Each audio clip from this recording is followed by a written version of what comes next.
Energy Media readers, I've been talking to a lot of you on the social media accounts, and you're very concerned about Bill 22, and particularly the government's taking control over public sector pensions. And so today, to discuss that, we've got Shannon Phillips, who is the finance critic. So welcome, Shannon, to the interview. Well, thank you. It's good. I'm really happy to be here.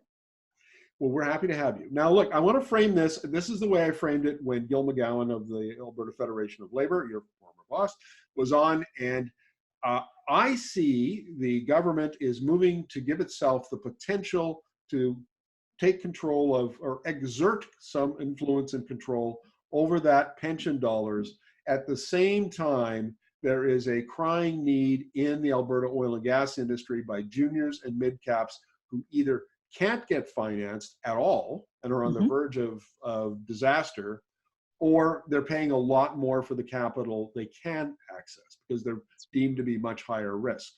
And it seems to me one can almost foresee a scenario where the Kenney government says, hey, these guys, if we can prop them up for a year or two until pipelines are built and the prices recover, and we'll use this pension money, even if it is risky. What do you think of that scenario? I think it's entirely plausible, Markham. I think it is entirely plausible given what we are seeing with respect to the trends from central banks, from large investment firms, and from large nationally owned banks around the world. And so when you have the Bank of Canada governor, I mean, I think it was just reported yesterday, he was talking about that firms need to be pricing in risk and need to be accounting for risk. Of course, the Bank of England governor has been very, very strong on this matter as well. But we also see really big firms like Goldman Sachs and others really seeing the writing on the wall. Now, I am not at all surprised by that. I know in attending UN Framework Convention meetings in Paris and in Morocco, I came across both large companies and in large investment firms who had real concerns about this in 2015, 2016. And a lot of them had questions about what we were doing in Alberta with respect to the climate plan. And they were taking those questions and those answers that I gave them and others gave them, our civil service and others, and the companies like Suncor, Shell, others, they were taking those answers back to their own boards, back to their own decision makers, senior decision makers. And that was in large part one of the reasons that animated probably the biggest reason that animated the support that was coming from the Suncors, CNRLs, large companies of the world, was that they saw that coming, that access to capital problem.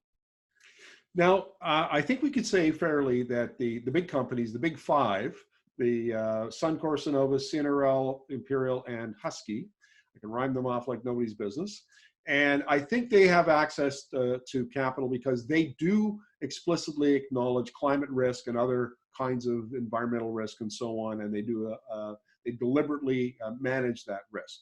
It's the smaller producers that have either didn't weather the downturn in 2015, 2016 very well, who maybe got caught unawares and are carrying a lot of debt, and they have damaged balance sheets. And those are the ones that I think, if there's any of that pension money that's going to go into the oil and gas sector, they're the likely recipients. Now, what are you hearing around the ledge? I mean, what's the scuttlebutt, as it were, around this issue? Well, I haven't heard a whole lot of scuttlebutt. They keep this stuff pretty tight, right? But certainly it's easy to connect the dots. And one of the reasons for that is the government's resolve on this, right? I mean, I got about 900 emails on the ATRF being the teachers fund being moved into AIMCO.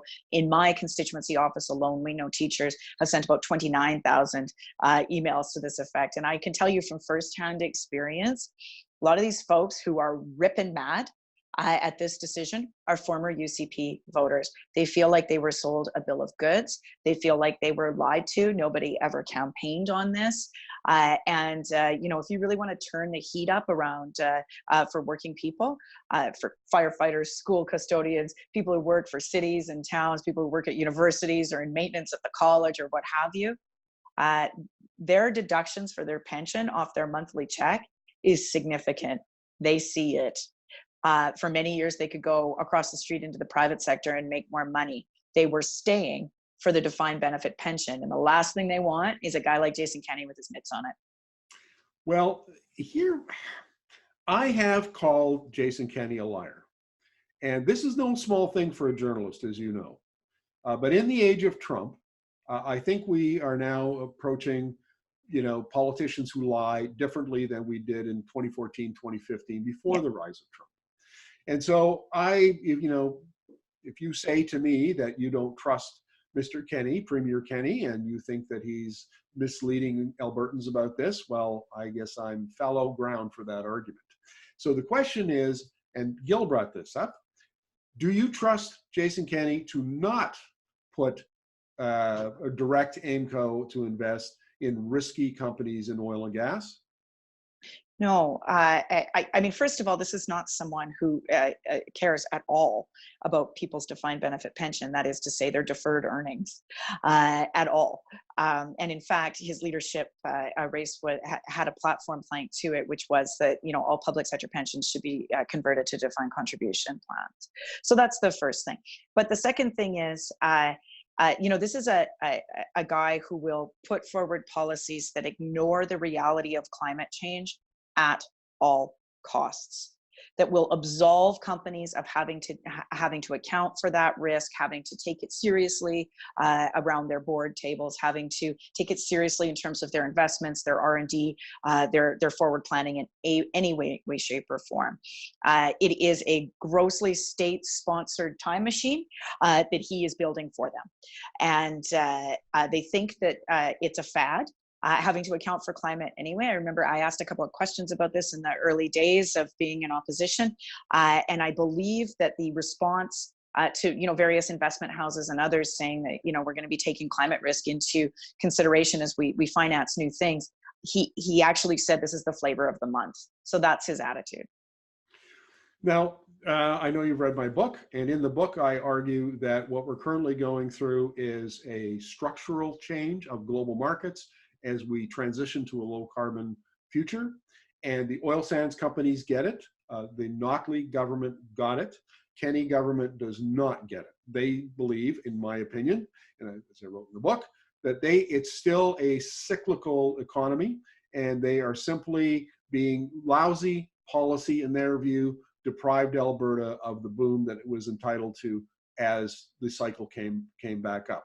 Is that essentially what you're hearing, and is that the mindset that drives the government, MLAs, and ministers?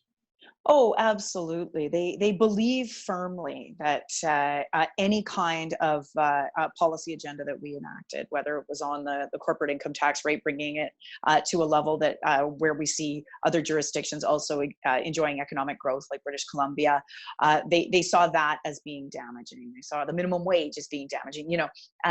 Just take your pick. The position was that was what was responsible for the downturn in 2014, 2015, that is to say, when we weren't even in government, and what was persisted into 16 with the tremendous challenge of the Fort McMurray fire as well. And then there's this gap in memory when Alberta led the country in economic growth in 17 and in 18. We recovered very nicely until the federal court decision that came in August of 2018 that struck down TMX. There's an absolute selective memory there and a selective truth telling. But now what we're seeing is these, really brutally austerity policies. The pink slips are flying. We're not seeing the recovery, and we're not seeing the new investments. So if I understand you correctly, and I'm going to put words in your mouth if you don't mind, and you can disagree or agree with them, but I would think that you would think that a government that can't get a good handle on the fundamental drivers of the biggest sector in the economy, that doesn't understand that, could very easily misdirect funds into businesses that are not prepared, that are risky, and aren't prepared to handle that kind of risk. Fair? Yeah, and it's not just long-term anymore, Markham. I mean, most of the global targets that are set, most of the big shifts that we are seeing, whether it's in decarbonization of electricity or different modes of transportation, or some of the changes that are coming around building code and so on. I mean, both globally and nationally, you know, a lot of that is kicking in by 2030. I mean, that's 2 business cycles away. It's not long term anymore. It's now, and that's what this move. If in fact consolidating everything in AIMCO and basically providing a higher risk financing to various smaller organizations that have not climate risk themselves, smaller firms. You know, that's the piece that is so dangerous, because pension funds are long term, patient capital. With a different kind of risk profile than in a 3 or 7 year horizon. And that's what's scary for ordinary people, that we're going to be using their deferred earnings, the money that belongs to them, to double down on a completely insane approach to the global economy and to the commodities that come out of the ground here in Alberta. So one could almost argue, in fact, then, that and we should be very clear, I don't think that Kenny has suggested this is going to happen, the hinting that's going to happen. It's one of these we can read between the lines kind of things, would be my argument. And I think that this is, if we're right, I guess, because we agree on this point, if we're right that that the Kenny government and a big chunk of the industry is in denial about the fundamental restructuring of the economy they're going through, and you use that pension funds to prop up their denial, essentially, because instead of the market sending them messages and making making them take the lesson, that's right, to avoid the lesson, thanks to socializing the risk, right? Yep.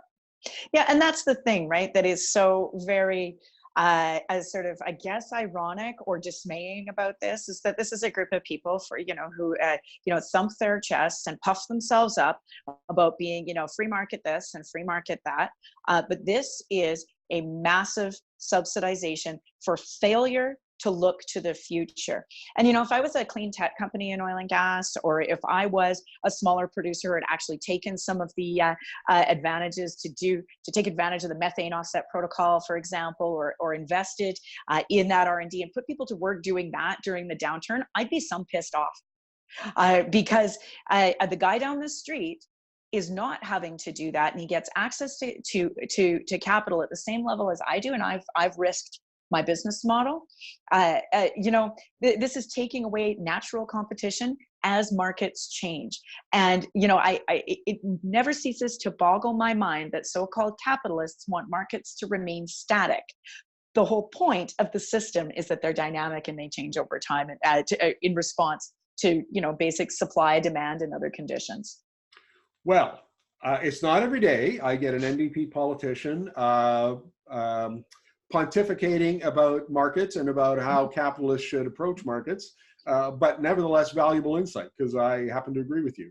And all you have to do is monitor Brett Wilson's Twitter feed to get exactly that. So that I can learn about all of his subsidized renewables investments in Alberta? Bingo. Well, Shannon, thank you very much for this. Really appreciate the insights, and I hope that we are going to be talking a lot more in the future. Yeah, this was great. Thank you so much, Markham.